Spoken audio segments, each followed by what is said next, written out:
Buenos días a todos. Bueno, mi nombre es Javier Regueira, me dedico a esto del branded content y tengo el honor de haber sido invitado hoy por la organización de este evento para moderar esta mesa redonda donde vamos a estar hablando sobre todo, como veis por aquí, de conexión. Sin más preámbulo, quisiera presentaros a los miembros de esta mesa. Si queréis lo voy a hacer directamente desde aquí para allá para que no se me acuse de micromachismos, ya que están tan de moda ahora mismo. Por aquí tengo a Alejandro Fernández Luengo, emprendedor empedernido, como he leído por ahí en internet. Me acabo de enterar hablando contigo hace un segundo que jugador del ACB. Ex jugador del ACB, por tu altura la verdad es que se parecía. Y uno de los fundadores de Marco Aldani, ahora mismo integrado en muchos otros proyectos empresariales, algunos de los cuales, como nos contarás, tienen que ver también bastante con el mundo del teatro. Por aquí tenemos a María Cimadevilla. María, storyteller, nombre bonito para un cargo profesional, de Save the Children, amplia experiencia en comunicación en ONGs y luego he de decirte que he fisgado tu blog. Eras infinitasveces.com, muy bonito, lo recomiendo, sobre todo los que tengáis niños. Creo que reflejas con mucho talento la voz infantil y bueno, a mí por lo menos me ha resultado muy interesante. Por aquí tenemos a Omay, Joaquín Reisa. Omay, productor autodidacta, podemos decir, ¿sí? Creador de contenidos digitales y propietario de Home Global Creative Studio. Gracias también por estar aquí. Y por aquí Andrés Pérez Perruca. Estás en tu casa. Gracias por acogernos. Gracias a la organización por invitarme y a todos por venir, claro. Responsable de contenidos de este espacio y al mismo tiempo, cosa que yo no sabía, integrante del grupo El Niño Gusano. Mira. Luego comentamos porque tenemos amigos comunes, cosa que no sabía. Muchas gracias por estar aquí también. Y finalmente, Consuelo Domínguez Rubio, profesional de amplia experiencia en el mundo del marketing, ahora mismo Brand Experience Manager en Samsung, creo que también colaborando en distintos proyectos culturales, con el Museo del Prado, con el Festival de Sitges. Antes trabajabas en Google. Sí, hace ya tiempo, pero sí. Así que lo mismo, bienvenidos todos. Creo que tenemos, por tanto, un elenco pues, bastante heterogéneo de gente que trabaja en marcas, de gente que trabaja en el ámbito de la producción, del storytelling, de los contenidos y espero que sea interesante. El título con el que arrancamos, la propuesta para esta mesa redonda, que es Todo comunica, conectando con la audiencia a través de la cultura, me lleva a esto de la conexión, ¿no? Que pedantemente llamamos engagement últimamente porque como es un anglicismo suena mejor que conectar o que implicarse con las marcas, ¿no? Hace poco tuve la ocasión de encontrarme con un dato por internet de una fuente que se llama headstream.com, tal vez muchos de vosotros la conozcáis, y ponía que sorprendentemente, ahora que parece que todos los consumidores están hartos de las marcas y que estamos hipersaturados de impactos publicitarios, pues parece ser que hay hasta un 80% de consumidores que demanda historias de las marcas. O sea, lado positivo. Lado negativo, el 85% no recuerda ninguna historia de marcas que merezca la pena. O sea, que da la sensación que lo hacemos mal o que deberíamos aprender a hacerlo mejor, ¿no? Mi pregunta para todos vosotros, para arrancar, sería, visto que la gente dice que nuestras historias no son interesantes, ¿no? Yo también me dedico a esto, ¿cómo puede la cultura ayudarnos a que esas historias sí sean más relevantes para el usuario? Os la lanzo y el que primero se quiera enganchar, adelante. Bueno, yo puedo hablar un poco de nuestro caso particular en Samsung. Hace ya bastantes años, a nivel europeo, se hizo un estudio sobre pues, un poco las áreas que movían el interés, el vínculo emocional con los ciudadanos. Nosotros hemos sido tradicionalmente una marca, como la mayor parte de las marcas de tecnología, que comunicábamos de manera muy racional, muy técnica, buscando un poco pues, que la gente sintiera satisfechas sus necesidades tecnológicas en cada momento, conectividad, megapíxeles en la cámara, llámalo como quieras. Pero desde hace un tiempo, coincidiendo con ese estudio que comentaba, pues buscábamos también eso, la manera de que la gente pues, sintiera un vínculo un poco más emocional con la marca, supiera que estábamos haciendo por la sociedad y de esa manera, pues bueno, obviamente buscando también un interés pues, a nivel preferencia, vinculación, etc. En ese estudio, en países como España, Italia, Francia, que como sabéis pues, tenemos muchas cosas en común, la cultura y concretamente pues, los activos culturales como los museos, el arte, la música, el cine, pues eran contenidos con los que los ciudadanos se sentían especialmente vinculados porque les hacían sentirse orgullosos, entre otras cosas. Entonces, bueno, teniendo en cuenta eso y teniendo en cuenta que Samsung pues, ya tenía un recorrido en el mundo de la cultura, venía trabajando en otros países pues, con grandes museos, como el British, los museos vaticanos. En Corea, que es el origen de la empresa, pues hay una fundación cultural muy importante que recupera el arte tradicional coreano. Pues se decidió en España pues, iniciar esa vía. Tuvimos un primer proyecto, un primer gran proyecto, que fue con el Museo del Prado, que sigue siendo un socio fundamental a día de hoy.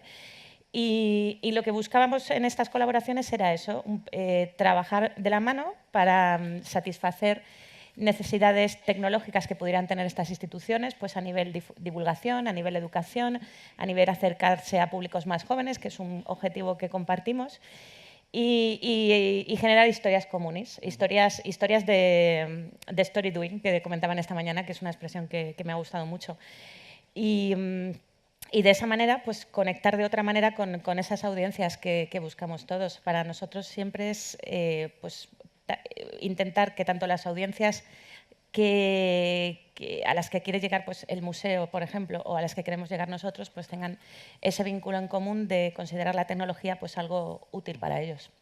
O sea, podríamos resumir en visibilidad, autenticidad también, tal vez. Sí, y un poco pues, ese puntito de amor, ese puntito de preferencia, ese puntito de... entre todo el abanico de marcas que hay, estamos hablando de una que realmente tiene un acercamiento diferente a la cultura, un acercamiento de socio, de colaborador, de alguien que trabaja con ellos en su divulgación. Y ese fue un poco nuestro acercamiento y es el que hemos venido manteniendo hasta ahora. María, en el ámbito de las ONGs, por ejemplo, que parece que por ese lado altruista de vuestra actividad no hay competencia y resulta que hay una hipercompetencia brutal, ¿no? ¿Qué os aporta la cultura para diferenciaros con vuestra historia? En realidad yo estaba pensando a lo largo de toda la mañana que efectivamente no nos diferenciamos tanto, ¿no? En el sector de las ONGs nos pasa un poco también como en el sector de las empresas privadas, ¿no? Tenemos la misión de llegar a un público. En nuestro caso no vendemos un producto, pero buscamos ese engagement igualmente con un público que necesitamos tanto para un soporte económico, ¿no? de nuestra actividad, pero sobre todo para un soporte de otro tipo que es fundamental para el trabajo que desarrollamos, que es el apoyo que nos legitima, ¿no? a la hora de reclamar determinadas cosas, como son cambios ¿no? en las instituciones públicas, por ejemplo. Llegar a la gente con temas que a veces son muy áridos en los temas que tratamos, se facilita a veces con el canal de la cultura. Nosotros hemos tenido relación con el ámbito de la cultura, yo creo que en los dos sentidos, ¿no? A veces nos hemos acercado al mundo de la cultura para que nos ayudase a llegar a las personas con un mensaje.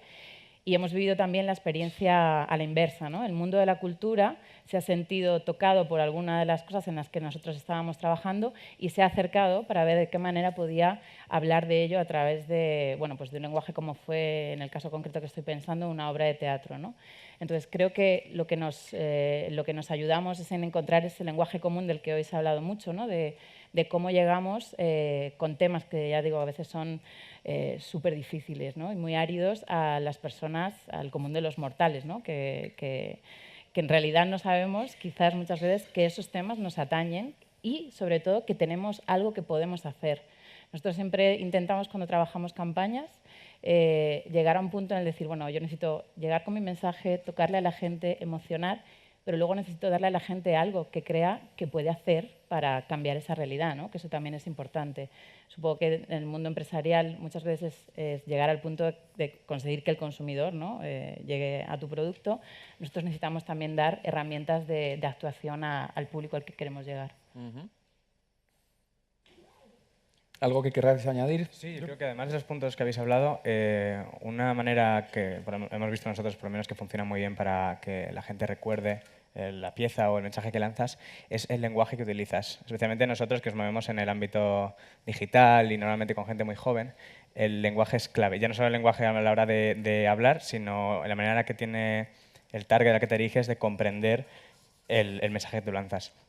Y eso hemos visto que delimita completamente si alguien se va a acordar o le va a entretener lo que estás lanzando frente a que realmente sea algo que vaya más allá de que le guste, sino que lo comparta. Que al final compartirlo es como el objetivo final que tienes, ¿no? Porque es cuando llega más gente.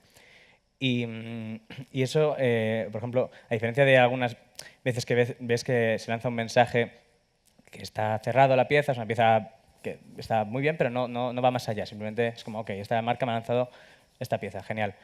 Si vas más allá y consigues ese engagement con la gente, es brutal. El conseguir que lo compartan más adelante es lo que nosotros, no sé, es la manera que mejor funciona, el conseguir que compartan. Ha habido una cosa que se ha dicho esta mañana varias veces y que ahora consuelo también una palabra bastante importante, que creo que es la autenticidad a la hora de contar lo que estás haciendo. Si lo que estás haciendo no tiene interés, si no sirve, si el contenido no es interesante, por eso a veces puede ser una de las razones por las que algunas campañas publicitarias o etcétera, pues no, por mucho dinero que se invierta, pues no calen o no terminen de cuajar. Yo, como comentaba antes, tengo la inmensísima suerte de trabajar en este centro cultural, acompañado de un equipo maravilloso, desde las personas que nos abren la puerta, los técnicos que nos están viendo allá de otro lado del cristal, etcétera. Un saludo para todos, que nunca os puedo agradecer lo bien que trabajáis así con tanta gente. Y un centro cultural, además en este caso asociado a una fundación, pero que está asociado evidentemente a una marca, no deja de ser solo como centro cultural una marca. Si tú quieres tener un centro cultural que funcione, que aporte algo que sea interesante, tienes que planificarlo, como creo que también deberían hacerlo muchas marcas y muchas empresas. Es un trabajo a medio y largo plazo. El éxito instantáneo se va automáticamente, por eso también lo que hablamos de esas campañas que a veces son muy agresivas, pero que se quedan en nada. Y hay que verlo, por lo menos en el caso de un centro cultural en el que vives realmente de la programación que haces.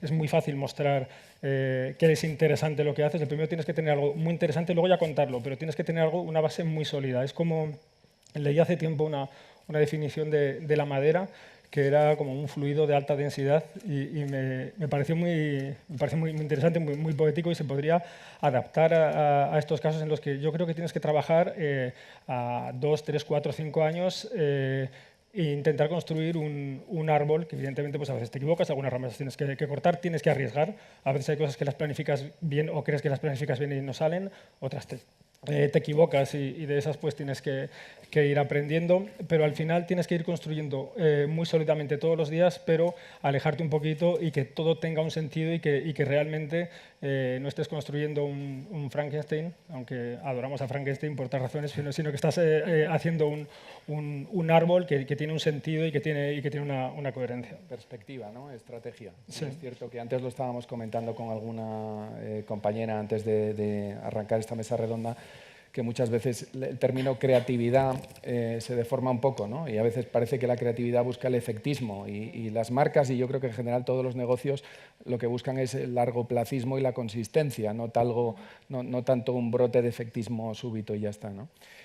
Alejandro, me viene muy bien vuestro caso porque, por empezar a concretar un poco en casos concretos, que yo creo que su análisis es lo que más va a agradecer la audiencia, yo creo que vosotros lleváis la disrupción en vuestro ADN. Yo recuerdo que hace 10 años yo precisamente me dedicaba en parte a la producción de eventos musicales. Vosotros apostasteis por el patrocinio de una sala, la Sala Arena, que hasta entonces solo las patrocinaban las cervezas o los alcoholes, ¿cierto?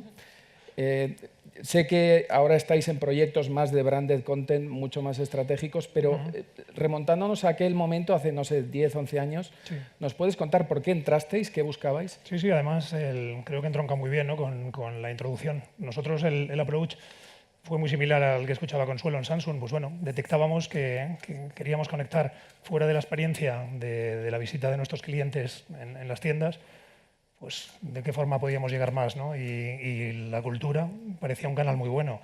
En realidad, pues yo creo que todos estamos diciendo lo mismo, realmente. Quizá añadiría que nosotros intentábamos pues, jugar mucho con la palabra de esa conexión, que fuera placentera, y buscar experiencias que entendíamos que iban a perdurar mucho más, porque nos preocupaba si no caer en, bueno, pues en el océano de acciones que se estaban haciendo, y luego buscábamos pues ese factor sorpresa. Al final, pues bueno, ahora han sido 8 años de acción. Se han hecho 1.400 conciertos, miles de sesiones de DJs de música electrónica, y nuestro objetivo, que además buscaba esa conexión que os comento, pero también un rejuvenecimiento de nuestra masa de clientela, pues ha sido enormemente satisfactoria, ¿no? En realidad, como os digo, en origen ese factor sorpresa de sustituir a Heineken y que todos los indies y que toda la gente tuviera que quedar en la sala Marco Aldani, que es una cadena de peluquerías, y todo el mundo tuvimos un ruido tremendo, no entendían nada, ¿no? Y nos encantaba, ¿no? Y nos encantaba y funcionó muy bien. Y sí, en cierto modo, pues bueno, la vinculación a la música no fue solo esa acción, ¿no? Tenía más camino, dentro de que nosotros somos pues, la cadena de peluquerías más grande que hay en España y en Latinoamérica, pero somos pequeños, ¿no? Con Heineken, nuestros presupuestos, pues recuerdo que planteábamos la acción allí como guerrilleramente. La crisis, lo he dicho muchas veces, nos favoreció, porque los precios de todas estas acciones fueron asumibles, y bueno, y esta guerra de guerrilla pues nos ha dado mucho retorno, ¿no? Y efectivamente pues nos abrió un camino que ahora el teatro, el cine y todo esto pues seguimos esa línea, ¿no? Seguro que Andrés ha tocado muchas veces en esa sala, me imagino. Unas cuantas, sí. La verdad es que sí. A mí me encantaba pensar que vuestros fans se mandaban WhatsApp diciendo quedamos en la Marco Aldani, ¿sabes? ¿Qué nos puedes decir, y seguimos brevemente contigo, qué nos puedes decir sobre lo último que estáis cociendo, que sé que es un canal de televisión? Bueno, en realidad eso es lo penúltimo. De hecho, permíteme presumir de una de las máximas que tenemos en la casa. Intentamos todos los años hacer algo que en nuestro sector no haya hecho nadie en el mundo, ¿no? Y esto pues efectivamente nos genera, yo creo que un carácter primero muy divertido, que es muy importante divertirse, y una actitud, ¿no? Entonces, bueno, pues el canal de televisión en realidad, a ver, no es casi una obligación para nosotros. O sea, nosotros asistimos sorprendidos al enorme éxito de todo este fenómeno de las youtubers de belleza. O sea, es fascinante para mí, que llevo toda la vida en esto, pues ver el enorme impulso que tienen en toda condición, ¿eh? Y de todos los tipos, unido a que, bueno, pues pensad, os doy alguna métrica, nosotros tenemos al mes en torno a 600, 700.000 clientes que tenemos cautivos pues en torno a 1 hora. Entonces, bueno, pues una generación de contenidos parece que tenía mucho sentido. Si a esto unes que es un sector en el cual continuamente hay novedades en servicios y productos, y que estamos obligados a estar haciendo acciones formativas, y que iniciativas, sobre todo en Latinoamérica, el típico formato que ahora aquí en España, en el programa Cámbiame, este tipo de formato de transformar a una persona y cambiarle el estilismo, genera mucho éxito. Insisto que en Latinoamérica pues todas las grandes cadenas nos contratan estas píldoras en sus programas. Todo eso, teniendo la audiencia, teniendo las ganas y teniendo todo eso, parece que nos obliga a ocupar un hueco, que es un canal de beauty especializado en peluquería, pero cosmética en general, ¿no? Y en ello estamos. Decía que eso es lo penúltimo, porque estamos en plena fase de generación de contenidos y subiendo cosas en todos los canales que podemos. El tema del teatro, pues bueno, estamos muy ilusionados con una acción omnicanal en teatro que creo que está generando un poco la misma ilusión y el mismo efecto que en su momento pues la vinculación a la música, ¿no? Y que toca muchos palos, pero bueno, por daros algunas píldoras, pues estamos desarrollando dentro del patrocinio del Teatro Bankia Príncipe Pío, un teatro importante, pues con escenas reales de la peluquería, pues vinculando a la gente de la plantilla, somos 5.000 personas, pues gags para un poco desarrollar esto. Imaginaros todo el orgullo de pertenencia que se genera en la compañía con estas acciones. En el acuerdo pues hay spots, anuncios en vivo con actores que es branding contempuro. Antes de la obra que vayan a ver, pues van a ver un sketch relacionado con peluquería, ¿sabes? Y bueno, pues creo que nos está quedando muy divertido y que conseguiremos el resultado. Con una obra que ahora gira por España, que Santiago es el director, pues estamos encantados porque la acción transcurre dentro de una peluquería y los personajes, entonces, bueno, pues branding contempuro, pero que todo vinculado, creo que pega a diferentes ángulos y estamos muy ilusionados. Muy bien. ¿Podéis contarnos, si queréis hacemos una ronda, yo os rogaría 2-3 minutos, que nos podáis decir a lo mejor alguna acción de colaboración con la cultura que hayáis realizado, no tiene por qué ser a lo mejor en vuestro desempeño actual en vuestras empresas, tal vez anterior, ¿Qué nos podéis compartir? Bueno, o sea, yo os podría compartir varias experiencias así brevemente para ver distintas formas, ¿no?, de colaboración. La última quizá, que ha sido la campaña que hemos hecho en Save the Children de los últimos 100, que hace un ratito alguien la nombraba en una de estas mesas. Teníamos un objetivo que era poner sobre la mesa la petición y recordarle al Gobierno su compromiso con una ley de protección de violencia contra la infancia. Y bueno, como os decía hace un momento, ¿no?, son temas que a veces son un poco áridos y en este caso una de las cosas que sí que ayudó mucho a la campaña fue que los prescriptores culturales, una serie de actrices, de actores, de personas vinculadas al mundo de la música, pusieron su rostro y su voz a casos de los últimos 100 niños y niñas que habíamos detectado que habían muerto en España a causa de la violencia, ¿no? Entonces, contar con la voz y con la imagen de este grupo de personas del mundo de la cultura sí que es verdad que nos ha ayudado muchísimo a darle voz a la campaña, a llegar a más gente, a conseguir un número de firmas importante que estamos recopilando para hacer esa acción de entrega también al Gobierno. Entonces, en casos como este, contar con personas del mundo de la cultura es muy importante porque llegas de una manera muy rápida a sectores de la población que normalmente es muy difícil, y sobre todo con este tipo de temas. Otra de las experiencias que tuvimos hace unos meses fue con el Teatro María Guerrero, que nos llamaron porque tienen un proyecto con una serie de directores y directoras de teatro, ¿no?, que hacen sus obras, hacen una especie de talleres de creación in situ. Durante semanas trabajan y van cambiando un proceso creativo del que parten, y ellos decidieron partir de una noticia que dimos hace tiempo sobre el número de niños menores no acompañados que estaban llegando refugiados a Europa y que desaparecían. Para ellos esa noticia fue impactante, nos contactaron y nos pidieron información. Ahí surgió todo un proceso de reuniones donde les contamos cuál era la situación de estos niños y niñas, les transmitimos las historias, ¿no?, de cuál es el trayecto que tienen que hacer y cuáles son los riesgos a los que se enfrentan, y después compartimos con ellos materiales más áridos, como son informes de investigación, pero también compartimos con ellos cosas que son mucho más emocionales, como por ejemplo los dibujos que niños y niñas con los que trabajamos refugiados en campos de refugiados de Europa hacen, ¿no?, y que reflejan un poco toda esa vivencia. Para ellos todo eso fue un material catártico del que les provocó incluso cambiar parte del guión de su obra de teatro, y fue algo que fue como transformándose incluso. Les fuimos facilitando un montón de materiales. Y aquello acabó en que, además de que la obra de teatro versaba de una manera muy bonita y muy poética sobre esta temática, pero no de una manera muy obvia, sino que cuando tú salías de la sala, cosa que no habías visto previamente, el hall de salida se había llenado de todo este panel de dibujos de niños y niñas refugiados, y bueno, nosotros ahí teníamos la oportunidad también de dejar materiales de información, ¿no?, que llevaban a nuestra web, donde podías saber más sobre el trabajo que hacíamos. En el pasado, otro proyecto que también fue muy chulo, la verdad, y muy gratificante, fue trabajar con autores de cómic también para trabajar sobre el tema de la cooperación, que es como hablas de cosas también ¿no?, muy alejadas de políticas de cooperación, de recortes de políticas de cooperación. Y en aquel momento, en otro proyecto con otra organización, lo que se decidió fue trabajar con autores y autoras de cómic y que ellos conocieran de primera mano cómo impactaba en la vida de las personas, ¿no? Yo siempre digo que nosotros, es que la suerte que tenemos, es que, entre comillas, es que las historias ya están ahí, son reales y partimos de ellas. Luego hay que ver qué canales utilizamos y con qué medios lo hacemos para llegar a nuestro público. Pero, por ejemplo, el cómic fue también otra forma, ¿no?, de trasladar esas historias. Interesante. ¿Qué más nos contáis por aquí? Pues nosotros, por ejemplo, en la agencia, unas cosas más interesantes que hacemos es unir el mundo de los libros con el audiovisual. Entonces, trabajamos mano a mano, por ejemplo, con Planeta, y para sus nuevas novelas, hasta ahora se hacían como book trailers, que eran como trailers que te llevaban después a querer comprar el libro, ¿no? Ahora estamos nosotros presionando para darle una vuelta a ese concepto y que en lugar de ser trailers sean cortos completos con un inicio y una conclusión. Normalmente lo que intentamos que sea es o bien el prólogo o bien algo que ocurra mientras está ocurriendo las primeras páginas del libro, una historia paralela que está ocurriendo que no está como tal en el libro. Y, por ejemplo, uno de los ejemplos que tenemos es 20 de Manel Loureiro, la nueva novela que sacó.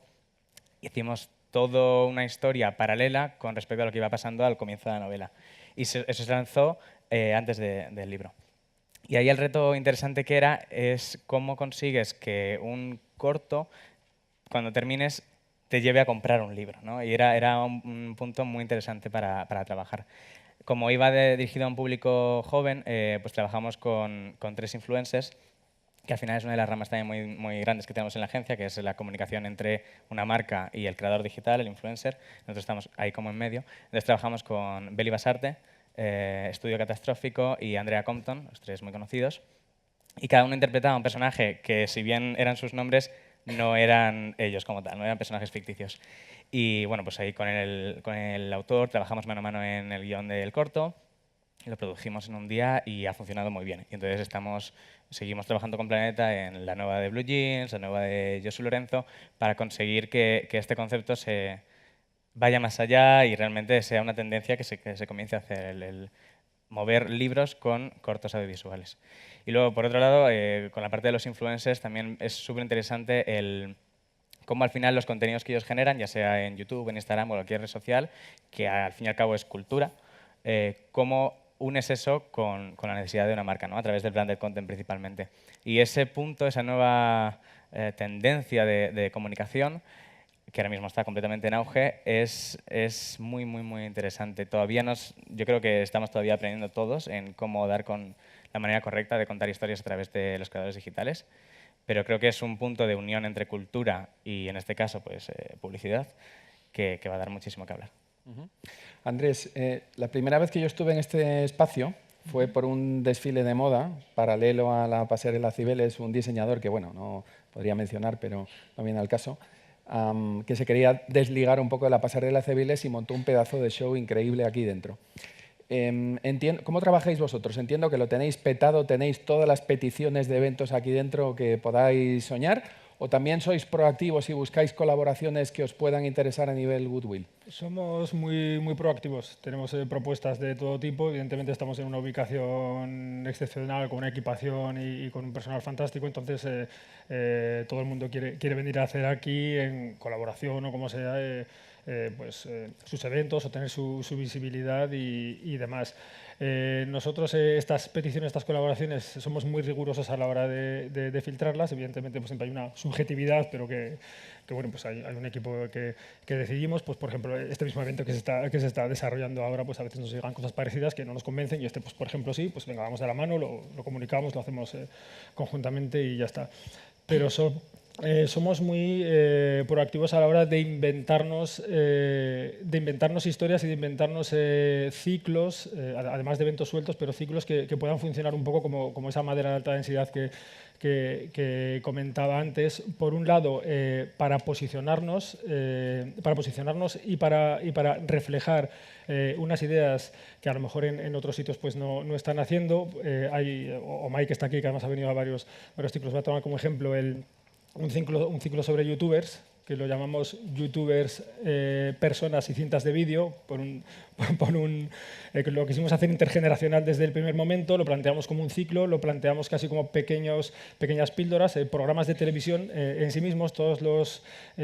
Cada mesa redonda, cada encuentro tenía que ser temático, ser muy específico, tenía que juntar a gente del ámbito tradicional, offline y con una marcada trayectoria, y a youtubers que de ese mismo ámbito pues, tuviesen también un discurso. Queríamos poner en valor desde el primer momento, que esto ahora pues, parece como mucho más fácil, pero hace 3 años a cualquier persona en la calle o de cualquier empresa le hablabas de youtubers y decías, un chaval que sale ahí, que se encierra en su cuarto, se graba, no entiendo nada, tiene 4 millones de suscriptores, venga, me lo compro. O hago un evento y tráeme a este y este, que se supone que se pongan a hablar. Todo eso, por ejemplo, pues lo vivisteis muy bien, y de repente ibas a un centro cultural, ibas a un sitio, y, evento de youtubers, y eso, se sentaban ahí, jiji, jaja, y ibas otro día y pasaba lo mismo. Nosotros queríamos huir de eso. Un día lo planteábamos como YouTube como nuevo medio de comunicación, como se estaba sustituyendo a las televisiones tradicionales, por ejemplo, a los medios tradicionales, y traíamos pues, a 2 a 3 youtubers, a Iñaki Gabilondo, a Mar Abad, cuando era con Los límites del humor, pues lo mismo, pero con Joaquín Reyes, cuando era si se perpetúan los estereotipos de género en YouTube, las nuevas tecnologías, a Mila Valcárcel, etcétera, etcétera.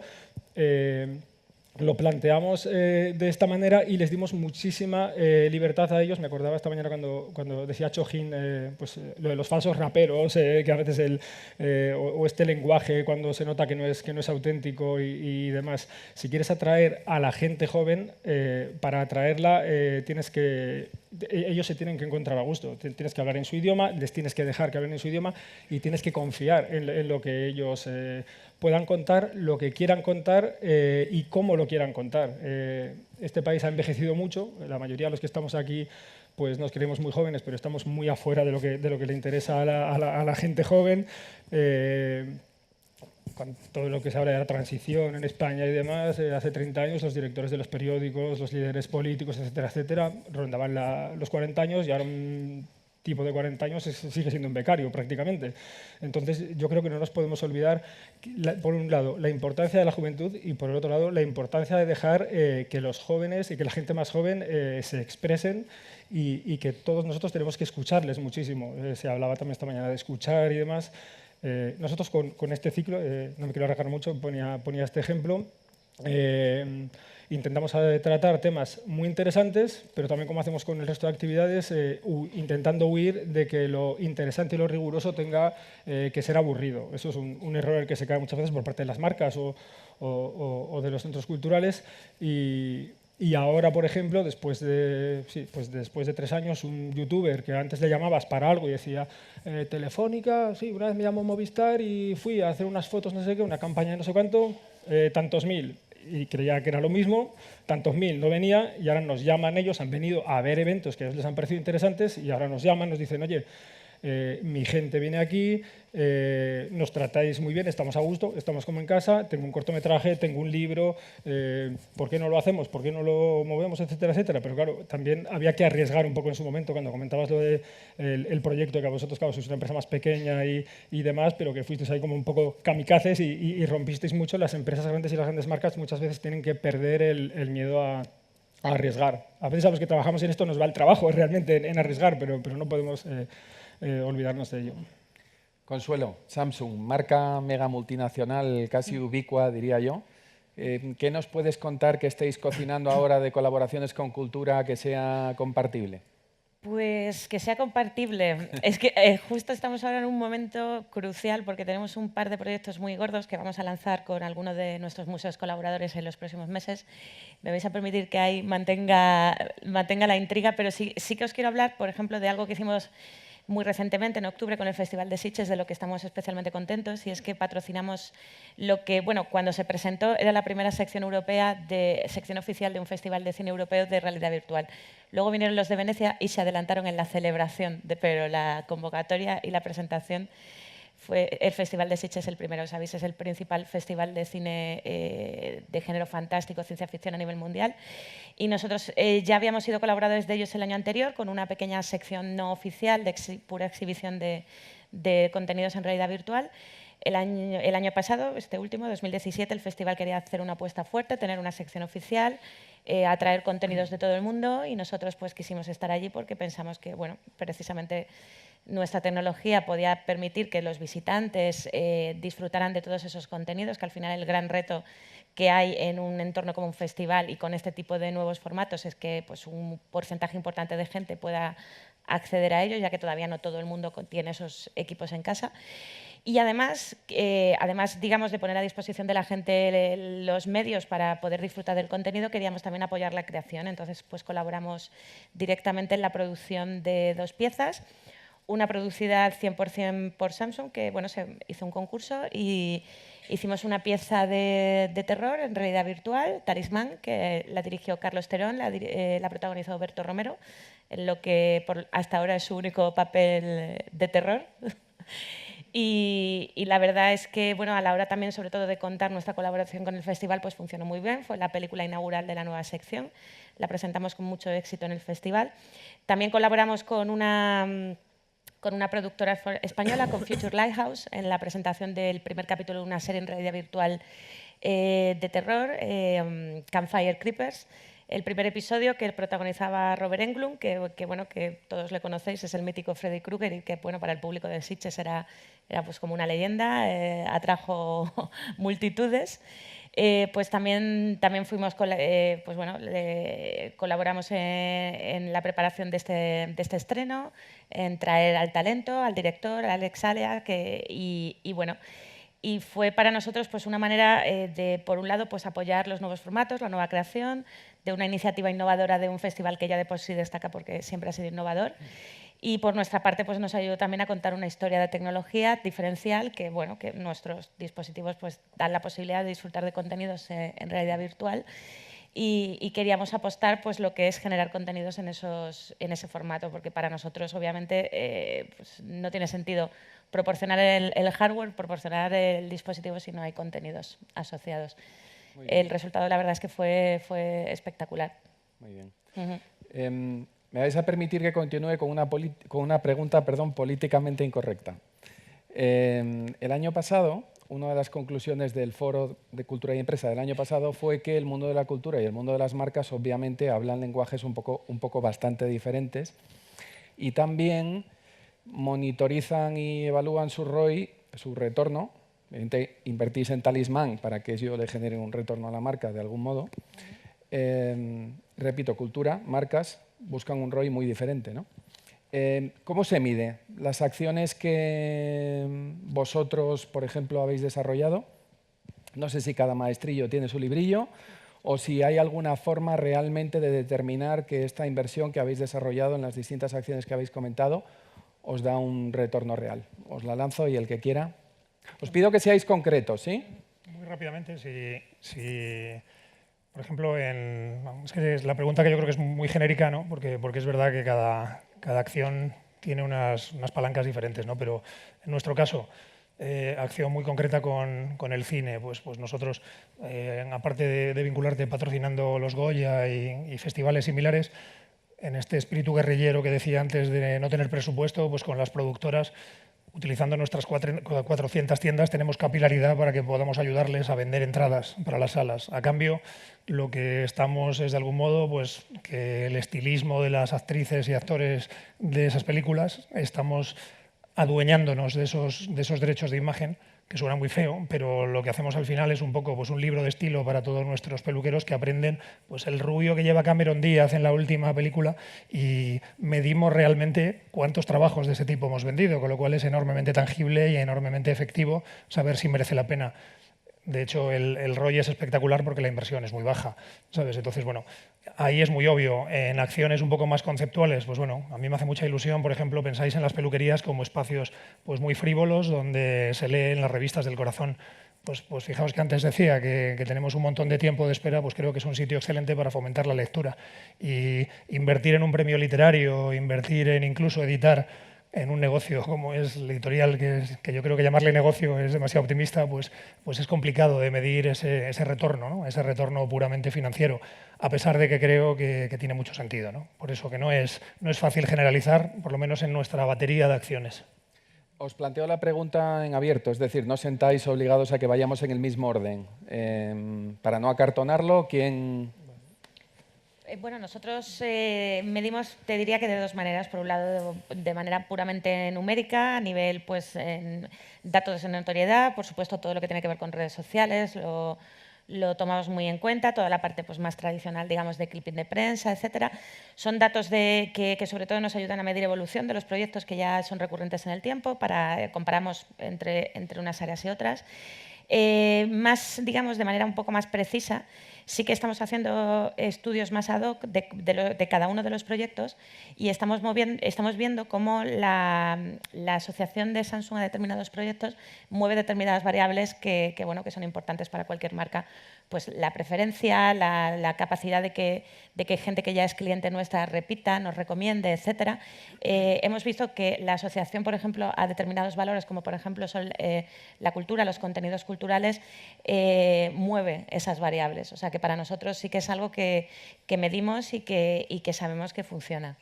Entiendo que hacéis un tracking con una muestra de consumidores que os van diciendo cuál es cómo decodifican ellos o cómo entienden la marca, ¿no? Sí, tenemos algún tracking, tenemos alguno que contratamos a terceros concretamente, donde hemos ido midiendo digamos, la asociación de nuestra marca con determinados territorios.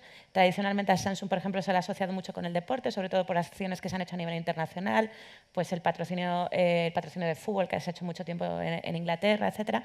Y hemos visto cómo de unos años a esta parte pues, han ido entrando otros territorios, entre ellos la cultura, que como además sabemos por otros estudios que es algo que mueve determinadas variables de marca, nos interesa muchísimo. O sea, ese tracking para nosotros es súper valioso para ver cómo impacta a la gente. Medir excesivamente a nivel retorno puramente en ventas es muy complicado en este tipo de territorios. Tampoco es el objetivo. Estamos midiendo evolución, estamos midiendo cómo se mueven pues eso, determinadas variables que luego a medio plazo en el consumidor van a repercutir en su decisión de compra, pero bueno, digamos, tenemos en cuenta que hay distintos momentos que nos interesa igualmente repercutir al consumidor. Y el contenido cultural para esto está funcionando y está medido, somos conscientes. En vuestro caso, por ejemplo, Joaquín, métricas sociales, tal vez. Sí, a nivel creadores digitales yo creo que hay dos maneras. Una es la más técnica, que es directamente cuando haces una campaña publicitaria, en muchos casos va asociada a un enlace o algo similar, que puedes directamente medir el número de clics, ¿no? Ese es el más puro. Pero luego el que yo creo que es más interesante y el que realmente es el valor de los creadores digitales, de los influencers, es lo que luego se traduce sobre todo en imagen de marca. Entonces, el retorno ahí lo mides escuchando a la gente en todas las redes sociales, cómo se genera una conversación en torno a lo que tú estás lanzando. Y eso no se puede medir en números de tanto, pero sí que ves que se genera más conversación en torno a una cosa, en torno a otra, y eso al final tú te lo traduces de una manera en retorno. Sí. En nuestro caso es muy parecido. Sí que tenemos la ventaja de que sí que hay una parte medible, cuantificable muy fácilmente. Haces un evento, vienen 250 personas, otro evento vienen 180, vienen 300. El tiempo en el que se agotan las entradas, aunque son gratuitas. El número de clics y de visualizaciones que tiene un evento, como comentamos antes, desde el principio ya lo planificamos para su vida posterior, tanto en la temática como en los invitados, como en el tratamiento. Ya lo planificamos para que sea un evento audiovisual, que sea muy interesante y que esté, una cosa muy difícil de conseguir, equilibrio era otra de las palabras que se hablaba esta mañana, conseguir que esté pegado a la actualidad, pero que a la vez sea un contenido que lo veas dentro de 3 años y que te pueda seguir pareciendo interesante. O sea, eso es fácil de medir.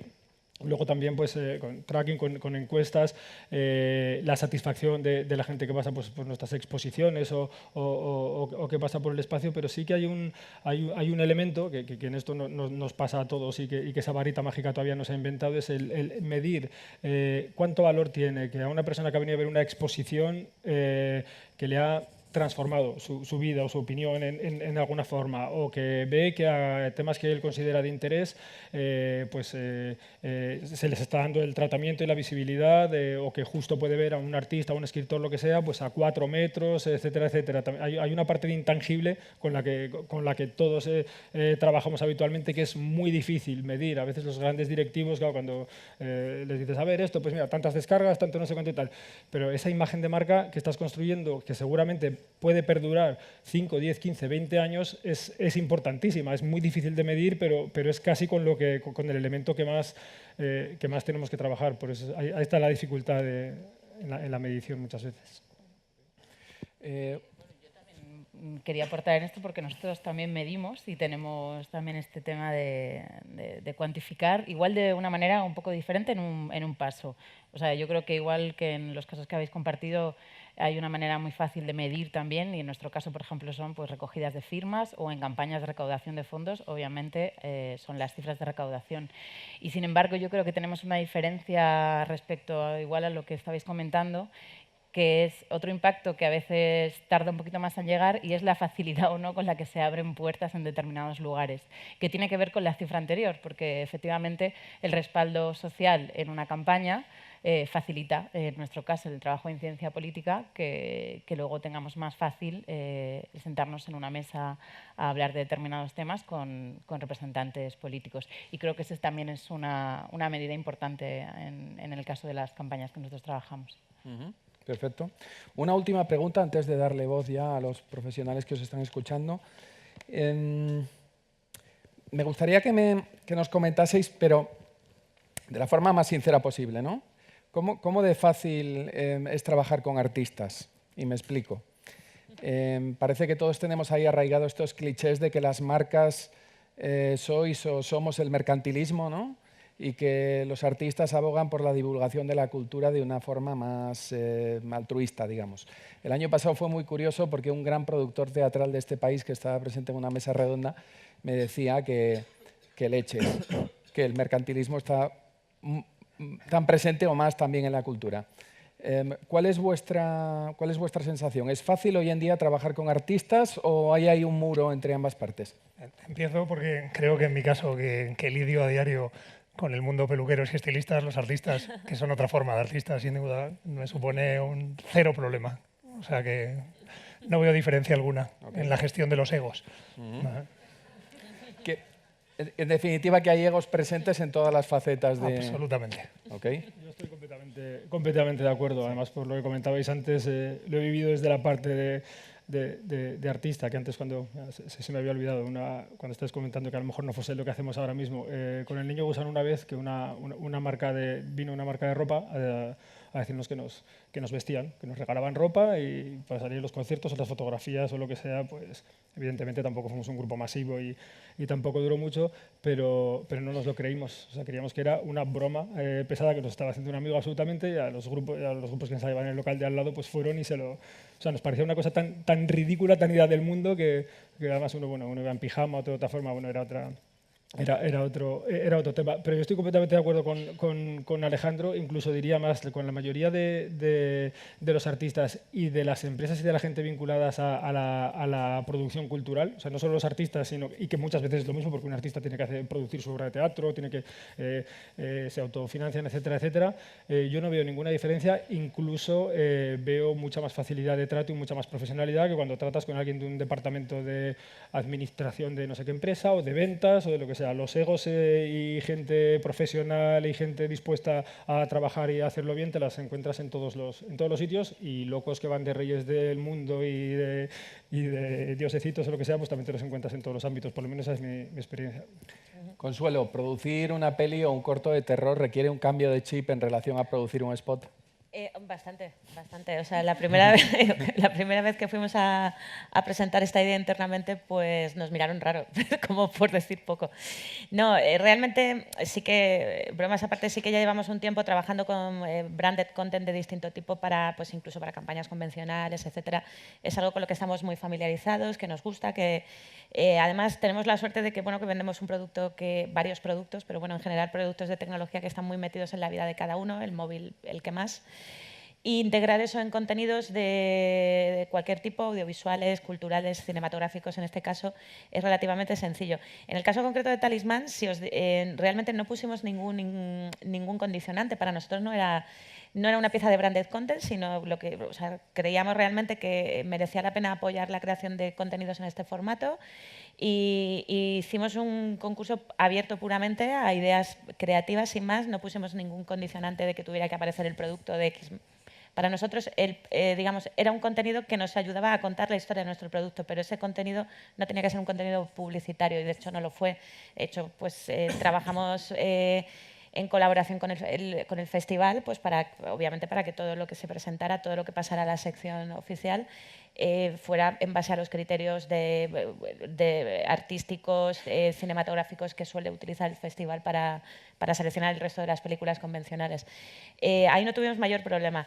Tengo el caso que además, bueno, llevamos ya varios años también trabajando con Foto España, en el que igualmente, pues cuando hacemos, por ejemplo, exposiciones con fotógrafos reconocidos, en los que el nexo común siempre de un año a otro es que pues intentamos sacar todo el partido al tema del móvil en el mundo de la fotografía, que pues, bueno, hoy en día es algo como muy evidente, que es una herramienta más para cualquier artista fotográfico, pero que hace 4 o 5 años pues no era tan sencillo. Y bueno, cuando a veces pues nos venían con propuestas donde el fotógrafo estaba encantado de trabajar con nosotros, pero tenía que seguir utilizando su cámara. Entonces decíamos, ya, bueno, pero digamos que nosotros también necesitamos que el artista, en este caso el fotógrafo, se crea lo que nosotros queremos conseguir, y es que el teléfono móvil puede ser una herramienta de expresión artística válida, porque siempre se ha hablado, y yo estoy convencida que la magia de la fotografía no la hace la cámara. Tú puedes tener la mejor cámara del mundo y si no tienes un ojo visualmente entrenado para hacer una fotografía decente, pues te va a dar igual, pues igual.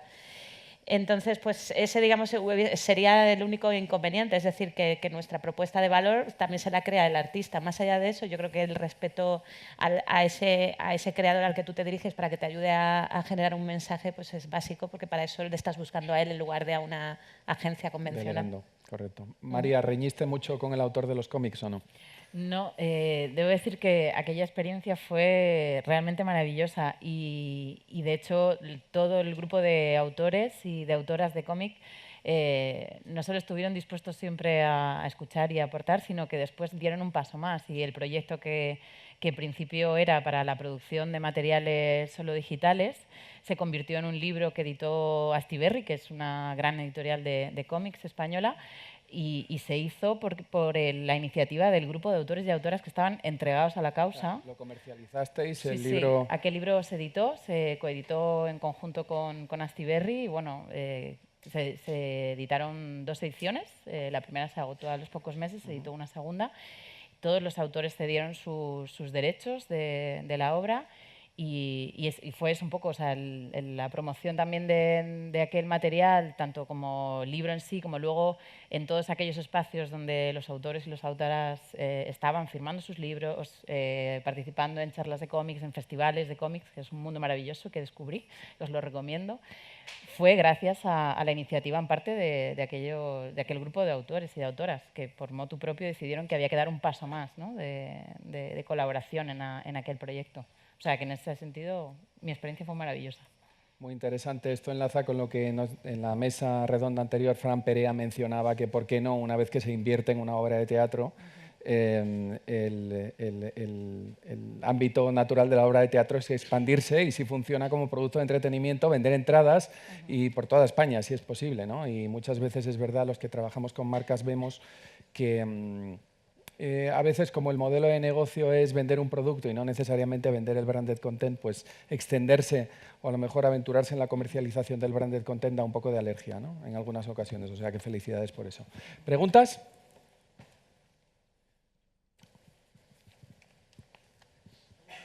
Estamos muy justitos, hemos empezado tarde, ¿no nos das vidilla? ¿Una pregunta solo? Ah. Bueno, si nos van a fumigar, pues entonces no. Nos tendremos que retirar. Muchísimas gracias a todos por vuestra intervención y a vosotros por la atención. Gracias.